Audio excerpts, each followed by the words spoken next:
serangan terhadap iman Kristen makin aneh-aneh. Saudara baca nggak di medsos? Di medsos lagi rame, 25 Desember hari mualaf sedunia. Saya kemarin ditanya orang, saya bilang, ya nggak apa-apa. Mau 25 Desember hari Dewa Mabok, nggak apa-apa. Tapi tidak dapat memungkiri sebuah kenyataan. 25 Desember saya merayakan Allah menjadi sama dengan manusia, Allah Immanuel yang tidak pernah mengecewakan kita. Karena dari awal mulanya 25 Desember hari kelahiran Kristus. Karena banyak orang terlalu banyak ngurusin agama kita, kayak agama dia nggak menarik gitu. Boleh nggak usah ngurusin itu? Karena buat kita Christmas is every day. Kita orang Kristen nggak goblok-goblok banget. Karena kita orang Kristen ada gereja mula-mula. Siapa itu gereja mula-mula? Gereja yang memelihara tradisi dari Yesus masih hidup. Yohanes ada di situ, Matius ada di situ, Petrus ada di situ. Orang-orang yang bersama Yesus waktu itu. Ada yang kirim kasih saya, 25 Desember adalah hari mualaf sedunia. Anda bayangkan. Saya bilang, kenapa kalian tidak pakai hari lain 28? Kayak nyenggol-nyenggolnya kita juga gitu loh. Tapi saya bikin video baru tadi malam. Tadi saya nonton sudah mungkin 600.000 orang nonton video saya di TikTok. Tapi saya buat tanggapan dengan penuh penghargaan, tapi semangat tetap. Saya bilang 25 Desember adalah hari di mana orang Kristen sedunia sepakat secara serentak menyatakan cinta mereka kepada Tuhan Yesus. Sepakat secara serentak menaikkan syukur kepada Yesus Kristus. Sepakat secara serentak menaikkan pujian penyembahan. Dan secara serentak dari mimbar-mimbar gereja, sinode apapun, akan ada pemberitaan seperti khotbah malaikat di Natal pertama. Hari ini telah lahir bagimu Juru Selamat, Kristus Tuhan di kota Daud. Dan saya bilang sama orang Kristen, serangan-serangan kecil model begini tidak sedikit pun boleh mengganggu sukacita, semangat kita, fokus kita dalam merayakan Natal, dalam mempersiapkan diri, apalagi di bawah tema Allah hadir untuk menyelamatkan keluarga. Ini keputusan sepihak dari Tuhan. Ini adalah hak prerogatif Allah ketika Dia mau menjelma menjadi manusia. Tidak ada keharusan Dia datang untuk menyelamatkan kita. Tidak ada kewajiban Dia datang untuk menyelamatkan kita. Tidak ada gara-gara siapapun. Maka Allah menjelma menjadi manusia. Itu mutlak kemurahan Tuhan. Itu mutlak keputusan Allah untuk menjelma menjadi manusia. Kalau mau menetapkan 25 Desember itu menjadi hari mualaf sedunia, maka pakai kalendermu sendiri, jangan pakai di kalender kami. Seluruh dunia, kalender yang kamu pakai sekarang, yang seluruh dunia pakai sekarang adalah kalendernya Yesus Kristus. Makanya 2025 Masehi artinya 2025 tahunnya Mesias. Ya, seluruh dunia ini menggunakan kalendernya Yesus Kristus, berpusat kepada Yesus Kristus, yaitu kalender Gregorian. Jadi 25 Desember yang adalah perayaan Natal kelahiran Yesus Kristus itu adalah sah dan soheh di kalender orang Kristen yang kebetulan dipakai seluruh dunia ini. Nah, kalau kamu mau ngubah 25 Desember menjadi hari mualaf sedunia, jangan pakai di kalendernya orang Kristen, buat di kalendermu sendiri, kalender Hijriah. Jangan di kalender kami, Pak. Jadi kalau mau menetapkan 25 Desember jadi hari mualaf sedunia, jangan di kalendernya orang Kristen, Pak. Ya, kebetulan kalender orang Kristen itu dipakai seluruh dunia. Dan Bapak pun hari ini sedang dihitung. Bahkan KTP, identitas, kartu keluarga yang kalian punya, itu dihitung menurut kalendernya Yesus Kristus sendiri. Bukan pakai Hijriah. Ya. Jadi saran saya, sebelum ngide-ngide yang aneh-aneh, modal dulu. Ya, modal dulu. Ya, buat kalendermu sendiri. Oke? Gitu ya. Mengapa perlu inisiasi Hari Mualaf Sedunia? Pengurus Arimatia Pusat menginisiasi Hari Mualaf Sedunia. Apakah ini salah? Ya, tidak salah. Ingat, mualaf itu hidup di hari besar dua agama. Agama terdahulu dan agamanya sekarang, yaitu Islam. Bayang-bayang momen bersama keluarga di 25 Desember ketika masih beragama Kristen masih terlintas di pikiran mereka karena mereka mu'alaf, masih lembut imannya. Dan bahkan keluarga mereka yang non-muslim mungkin masih memberikan suatu iming-iming agar para mu'alaf ini mau hadir 25 Desember ke gereja atau minimal datang ke rumah mereka merayakan Natal. Maka kita hadir bagi para mu'alaf di 25 Desember, mengumpulkan mereka dari pagi sampai siang untuk bahagia ikut kajian ke masjid, menyantuni mereka dengan beberapa rupiah sebagai tali kasih kita saudara baru mereka para mu'alaf. Ini adalah ikhtiar penyelamatan. Kalaupun perlu dalil ibadahnya, cukuplah dalilnya sabda Nabi SAW dalam hadis riwayat Al-Bukhari. Man nafasa an mu'minin kurbatan min kurobid dunya, nafasallahu anhu kurbatan min kurobi yaumil qiyamah. Barang siapa meringankan kesusahan seorang mukmin di dunia, Allah akan meringankan kesusahannya di hari kiamat. Ini dalilnya Bapak Ibu. Kenapa harus di 25 Desember? Sebagaimana saya katakan di awal bahwa mu'alaf itu hidup di hari besar dua agama. Maka momen ingatan mereka ya 25 Desember, bukan 24 Desember, bukan 26 Desember. Jadi hari mu'alaf sedunia itu urusan kebutuhan, bukan buat yang Islam dari lahir. Hari mu'alaf sedunia 25 Desember itu kepentingannya untuk saudara-saudara kita yang mu'alaf, sikap hadir buat mereka, sikap nyata yang kita proklamirkan bahwa mereka jangan merasa sendiri di 25 Desember. Ada kita keluarga baru yang siap merangkul mereka di 25 Desember dengan acara nuansa Islam dan santunan untuk membesarkan hati mereka. Ini tujuan utamanya. Maka tidak salah inisiasi 25 Desember hari mu'alaf sedunia. Yang salah itu adalah muslim dari lahir tidak peduli dengan rasa kesendirian mu'alaf di 25 Desember. Tidak ada inisiatif umat Islam sejenak mengajak mu'alaf menghindari rasa kesendirian di 25 Desember. Itu yang salah Bapak Ibu. Semoga Allah melembutkan hati kita untuk mau merasakan kesedihan para mu'alaf, hadir untuk merangkul mereka Bapak Ibu. Barakallahu fiik. Tanggal 25 Desember kita nyatakan hari mu'alaf. Kalau orang sadar, orang mengerti, orang cerdas, orang punya pikiran, tanggal 25 Desember bukanlah hari lahirnya Yesus Christ, maka ini justru lahirnya. Kembalilah kalian ke Islam yang sebenarnya. Jadilah mu'alaf yang sebenarnya. Pendekatan yang kedua, dalam konteks ilmu hukum. Dalam penetapan tanggal 25 bukanlah harus pemberian dari siapapun. Ini satu gagasan.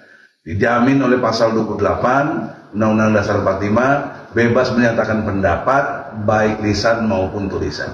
Nah, kebebasan kita berpendapat sebagai pengurus Arimatia, orang-orang yang akan atau sudah masuk ke dalam Islam disebut mu'alaf, maka kami mencanangkan 25 Desember adalah hari mu'alaf sedunia. Oleh karena itu alasan hukum tidak bisa dipersekusi atau dipersoalkan. Yang penting bagi kita, para mu'alaf, kita rayakanlah tiap 25 Desember adalah hari kembalinya kalian ke Islam.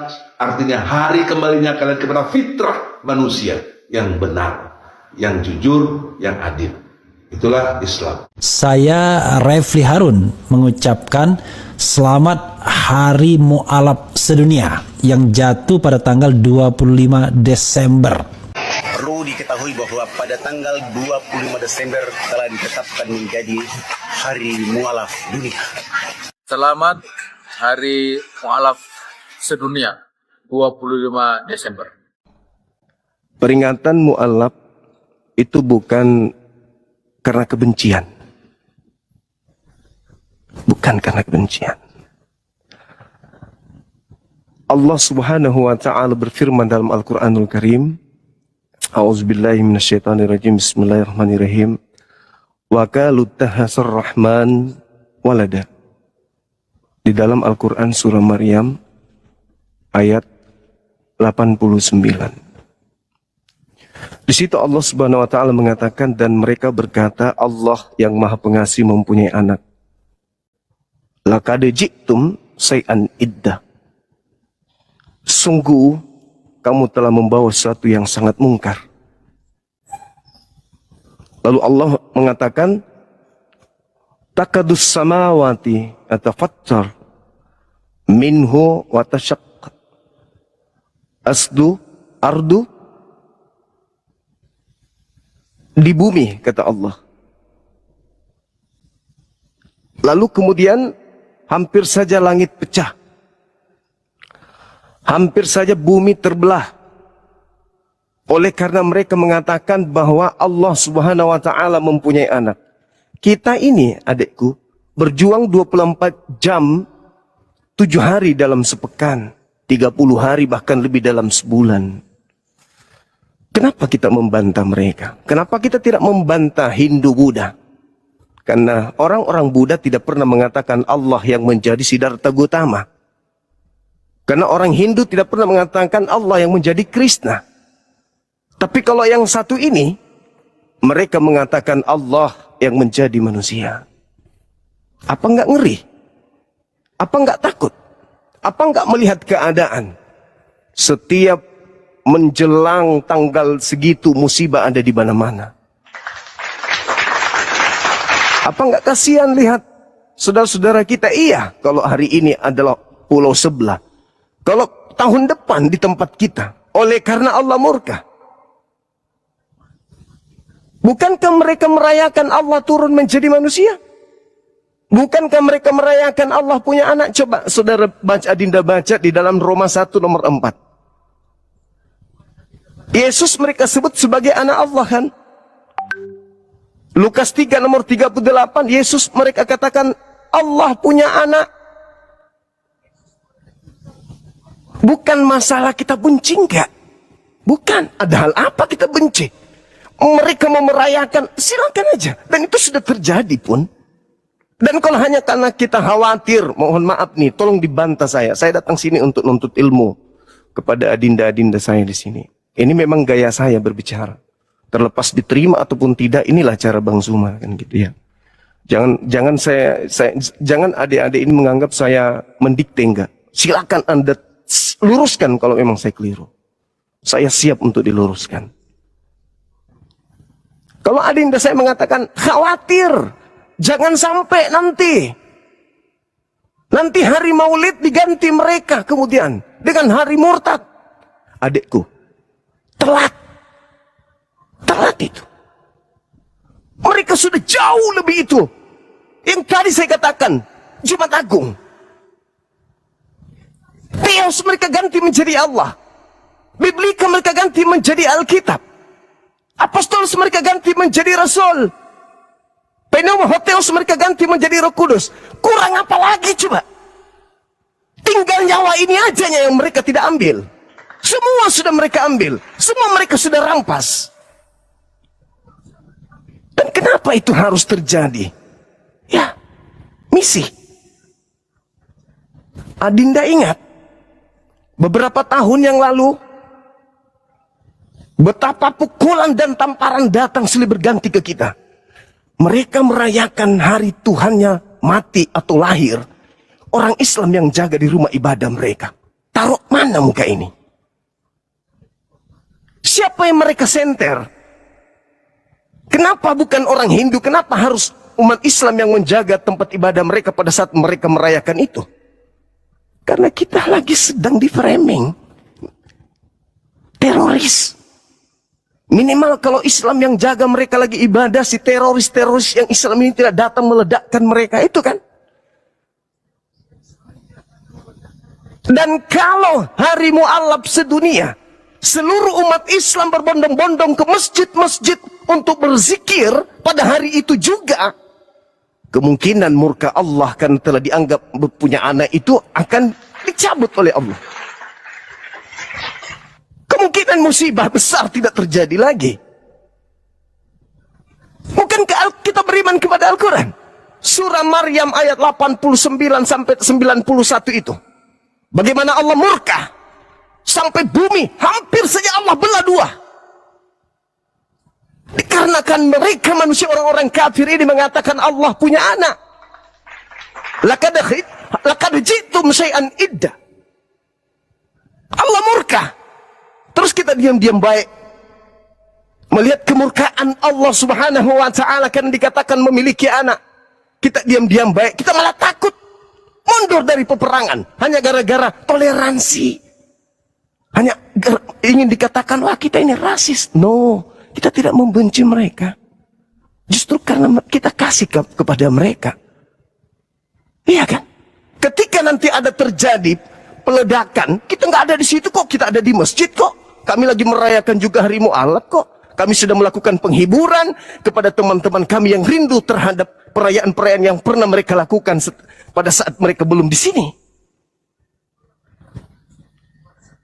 Macam saya nih, ada ledakan, kepak, pelakunya Zuma. Nggak bisa. Saya lagi memberikan materi di masjid ini, Bung, pada tanggal itu. Itu satu hal yang perlu dipahami. Jadi kalau dikatakan, nanti mereka bikin hari yang sama, mereka bikin tandingan, telat. Jauh daripada itu mereka sudah lakukan. Allah dikatakan bodoh, mereka sudah lakukan itu. Oleh karena kebodohan Allah. Sekarang kalau kita berbicara, ini bukan Allah dari ini, bukan dari Islam. Lalu dari mana? Bukankah ini semua kita itu sudah pelajari, kita sudah kaji, kita bongkar sampai dapurnya, dan kita tidak menemukan asal usul kata Allah itu dari mana? Kan dari Quran. Allah itu diambilnya. Berarti merujuk kepada Tuhan kita. Berarti kalau kita kemudian menentang hari Mu'alaf, berarti kita setuju dong. Setuju dong kita. Kalau mereka mengatakan Allah punya anak, berarti kita diam-diam saja. Bukankah perintahnya wal takum minkum ummatu yad'una ila khairi wa ya'muruna bil ma'ruf wa yanhauna 'anil munkar? Bukankah itu ada perintah? Bukankah sudah kita ketahui bahwa orang yang menganggap Allah punya anak itu adalah sebuah kemungkaran? Terus kita mau diam, mau menghindar. Sementara kalau dia mengatakan Yesus tidak menikah, kita mati-matian memperjuangkan. Kita membela Yesus, Yesus nikah. Allah punya anak, kita nggak mau bela. Yesus nikah, kita bela. Padahal hal itu tidak ada juga dalam Al-Quran mengatakan Nabi Isa menikah. Zaman yang telah lewat. Tidak ada dalam Al-Quran. Tapi kita mati-matian kan? Siang malam kita mati-matian. Yesus nikah, Yesus nikah. Tapi ketika Allah dikatakan punya anak, kita mundur dari medan perang. Hanya oleh gara-gara kita ingin menghibur saudara-saudara kita. Yang sedih mengingat adik-adiknya, yang sedih mengingat bininya, yang sedih mengingat anaknya, yang sedih mengingat orang tuanya, yang sedih mengingat kenangan-kenangannya masa lampau ketika dia masih di Kristen. Ketika dia Islam, dia di sudut, di pojokan menangis. Yang Islam sedang pada sibuk, aku di sini yang baru Mu'alaf. Aku rindu, aku kangen kebersamaan itu. Aku pingin kembali. Na'udzubillah summa na'udzubillah. Kita datang merangkul mereka. Sini sayang, sini adikku, sini anakku, sini om, sini paman. Kita baca Quran sama-sama yuk. Kita baca, kita ngaji, kita sholat, kita zikir sama yuk. Lupakan kenangan yang kemarin itu. Indah bukan? Indah. Dan kalau itu terjadi, hari itu ditunggu seperti kita menunggu hari Idul Fitri. Bukan karena kita mengada-adakan, tidak. Bukan. Dan kita tidak akan masukkan ke dalam hari raya besar Islam, tidak. Bukan. Ini hanya momentum, sama seperti hari Valentine. Hanya momentum saja menyatukan para mu'alaf. Setahun, 11 bulan, 10 bulan, 9 bulan, 8 bulan, 7 bulan, 6 bulan, 5 bulan, 3 bulan, 4 bulan, 3 bulan, 21 bulan kita menunggu hari momentum bahagia itu. Saya yakin sekali kalau seluruh mayoritas Islam menunggu hari itu, musibah tak akan ada lagi di Indonesia. Bencana tidak akan ada lagi di Indonesia. Itu Adinda. Jadi bukan karena kebencian. Saya katakan sama antum, kalau orang ini mau menggunakan hari Idul Fitri sebagai, silakan, kita udah terbiasa. Cuman Agung dirampas tanpa dalil. Nama Allah diambil tanpa dasar pijakan yang benar. Islam diam. Tokoh-tokoh Islam diam. Kita udah menyampaikan kepada mereka yang punya wewenang. Apa hasilnya? Nihil. Maka jangan kaget kalau setiap saat ada musibah. Karena Allah sendiri mengatakan itu.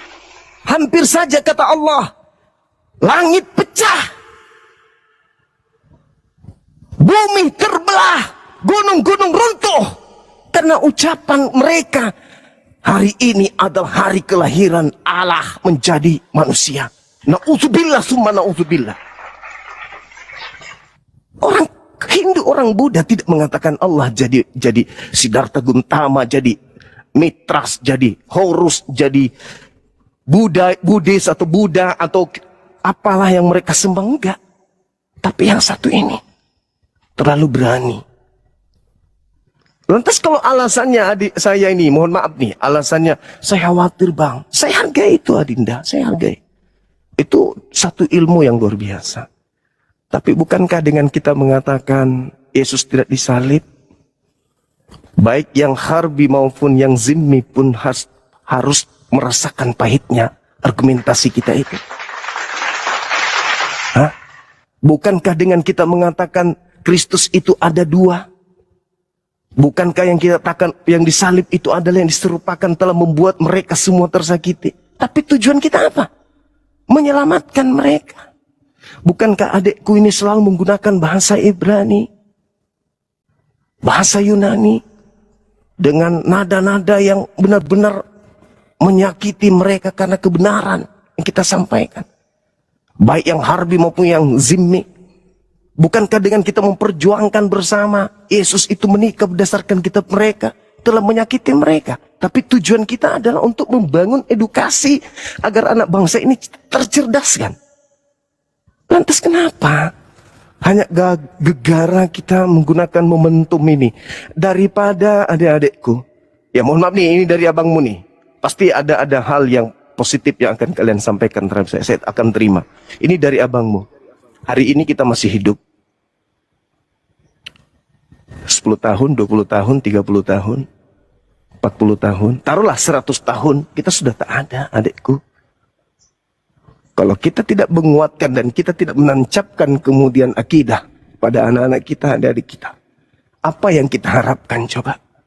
Hanya sekedar protes nama Allah dipakai aja, siapa yang gubris kita? Hah? Siapa yang peduli? Ayo, ada yang peduli? Hah? Kita udah berjuang. Kita udah berjuang. Guru-guru kita udah berjuang. Semua doa sudah kita lantunkan. Ada mereka mau ganti. Malah dia mengatakan, kau protes sana, kau sampaikan sana. Dengan mudahnya mereka menjawab seperti itu. Sementara mereka tidak bisa mempertanggungjawabkan dari mana asal kata itu kalian ambil. Ada yang mengatakan, ya orang Kristen di sana kan juga menggunakan kata itu. Terus kita ingin membiarkan hal ini. Jujur saya katakan, kami yang memperjuangkan ini hanya ingin merebut keagungan Allah. Hanya ingin merebut hari yang diciptakan oleh Sang Maha Suci itu kembali suci. Jangan dinodai dengan mengatakan pencipta langit dan bumi punya anak. Kalau dewa punya anak, no problem, silakan aja. Itu akidah. Ini bukan karena kebencian. Bukan. Ada hal apa kita benci? Silakan aja. Kita iri? No. Tidak ada sedikit pun irinya. Dari dulu mereka nyaman kok beribadah. Kita hanya ingin merebut momentum yang bahagia ini. Kita ingin mengembalikan marwah pencipta langit dan bumi yang telah dikatakan memiliki anak. Tidak ada karena tendensi. Toh kita tidak mengganggu mereka, bukan? Kalian silakan merayakan ibadah kalian, kami juga merayakan ibadah kalian. Bukankah itu kompak? Seperti kita libur, mereka ke gereja hari Minggu, kita kemudian libur, kita tidak ganggu ibadah mereka, bukan? Dimana kita mayoritas harusnya kita libur di hari Jumat, kan? Tapi kita nggak pernah protes. Kita ikut aja hari Minggu, ayo libur hari Minggu, ya sudah kita libur hari Minggu. Dan kita tidak pernah mengganggu mereka.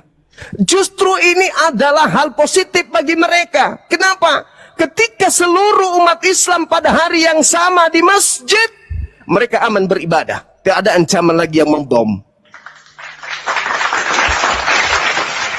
Seluruh umat Islam kemudian di masjid pada hari itu berzikir. Mereka tidak akan terganggu. Dia mau salto-salto, dia mau bongkar balik, terserah urusannya. Toh umat Islam semua konsentrasi dalam ibadahnya. Siapa lagi yang mau dituduh ketika Anda melakukan hal-hal yang negatif? Gak ada lagi, kan? Kita lagi tidak memberatkan aparat untuk menjaga rumah ibadah mereka. Kenapa umat Islam semuanya sudah ada di rumah ibadahnya? Siapa yang mau dituduh lagi? Siapa lagi yang mau dikambing hitamkan oleh mereka? Dan yang terpenting kemudian, kata Quran, iblis itu lihai dalam menyesatkan anak manusia. Dan tidak akan pernah tenang Tidak akan pernah tenang. Wa iyyaduuna illa syaitanan marida. Karena mereka menyembah sesuatu yang dikatakan dalam Al-Quran sebagai iblis yang durhaka. Mereka akan berupaya sebisa mungkin. Sebisa mungkin. Iblis maksud saya.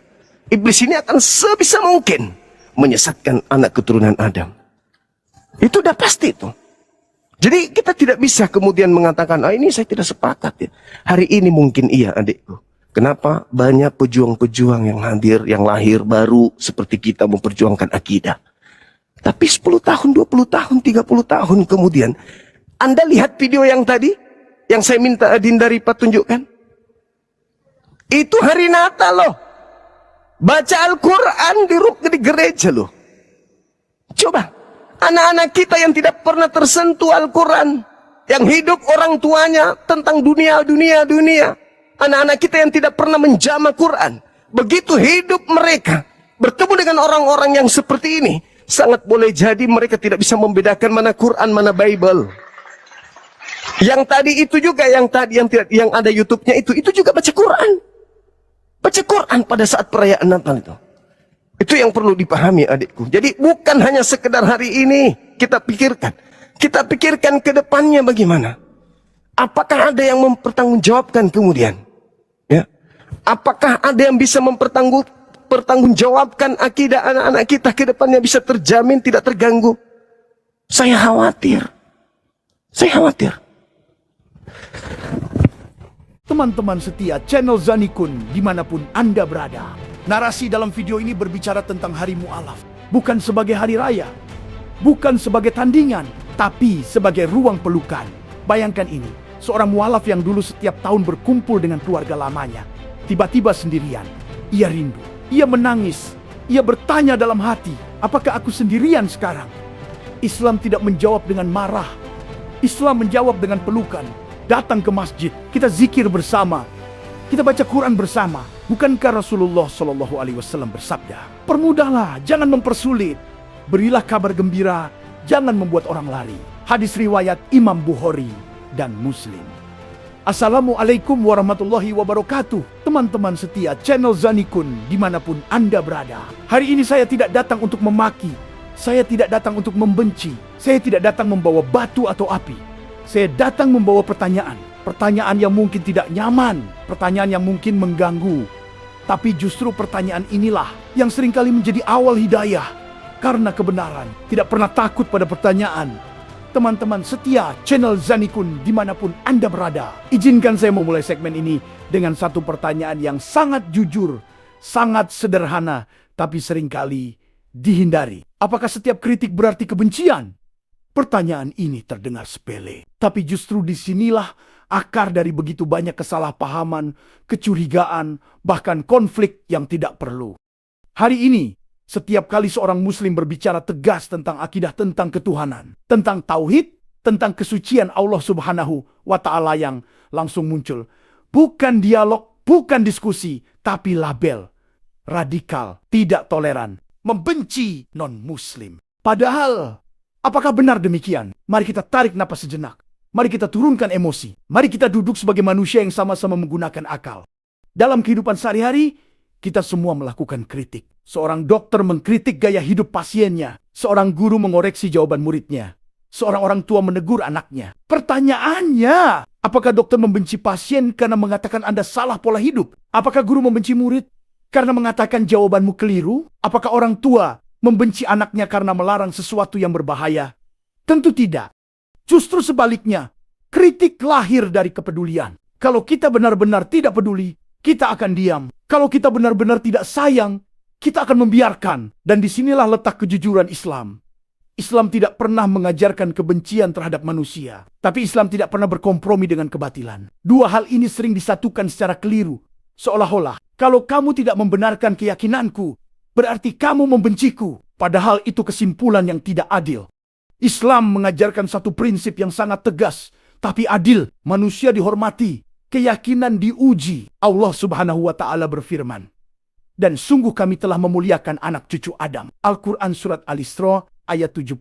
Ayat ini tidak mengecualikan agama tertentu. Semua manusia dimuliakan. Tapi pada saat yang sama, Allah Subhanahu wa Ta'ala juga berfirman, Sesungguhnya agama di sisi Allah Subhanahu wa Ta'ala hanyalah Islam. Al-Quran surat Ali Imran ayat 19. Artinya apa? Manusia dihormati, tapi kebenaran tetap satu. Islam tidak mengajarkan semua agama benar. Islam mengajarkan semua manusia harus dihormati, tapi kebenaran tetap harus disampaikan. Inilah titik yang sering disalahpahami. Teman-teman setia channel Zanikun dimanapun Anda berada. Sekarang mari kita masuk ke pertanyaan yang lebih tajam. Jika Islam benar-benar mengajarkan kasih sayang, mengapa tidak diam saja? Jawabannya sederhana tapi berat. Karena diam terhadap kebatilan bukan kasih sayang. Diam terhadap kebatilan adalah pengkhianatan terhadap kebenaran. Bayangkan seorang dokter yang tahu pasiennya sedang minum racun, tapi memilih diam demi toleransi. Apakah itu kasih sayang? Atau justru kezaliman yang dibungkus sopan santun? Islam memandang akidah bukan perkara ringan. Akidah bukan soal selera. Akidah bukan soal budaya. Akidah adalah soal keselamatan abadi. Allah Subhanahu wa Ta'ala berfirman, barang siapa mencari agama selain Islam, maka tidak akan diterima darinya. Dan di akhirat, ia termasuk orang-orang yang rugi. Al-Quran surat Ali Imran ayat 85. Ayat ini tidak penuh amarah. Ayat ini penuh peringatan. Dan peringatan selalu lahir dari kepedulian. Hari ini, kata toleransi seringkali digunakan dengan makna yang sudah bergeser jauh. Toleransi dipaksa berarti menyetujui semua keyakinan. Tidak boleh mengkritik apapun. Tidak boleh mengatakan ini salah. Padahal, itu bukan toleransi. Itu relativisme kebenaran. Toleransi yang benar artinya hidup berdampingan tanpa kekerasan, menghormati hak beribadah, tidak memaksa keyakinan. Bukan berarti menghapus batas benar dan salah, menyamakan Tuhan dengan manusia, mengorbankan prinsip demi diterima. Rasulullah SAW hidup berdampingan dengan Yahudi dan Nasrani. Beliau adil, beliau bermuamalah, beliau bermasyarakat. Tapi, apakah beliau pernah mengatakan, keyakinan kalian semua benar? Tidak. Beliau tetap menyampaikan tauhid. Beliau tetap membantah kesyirikan. Beliau tetap tegas pada akidah. Jawabannya pahit, tapi perlu dikatakan. Karena akidah adalah identitas terdalam seseorang. Ketika keyakinan dipertanyakan, yang terasa bukan logika yang tersentuh, tapi ego. Maka muncul reaksi emosional, tersinggung, marah, merasa diserang. Padahal Islam tidak menyerang pribadi. Islam menyerang gagasan yang dianggap keliru. Dan ini berlaku dua arah. Ketika non-muslim mengkritik Islam, umat Islam pun sering tersinggung. Tapi kebenaran tetap harus diuji, bukan disembunyikan di balik perasaan.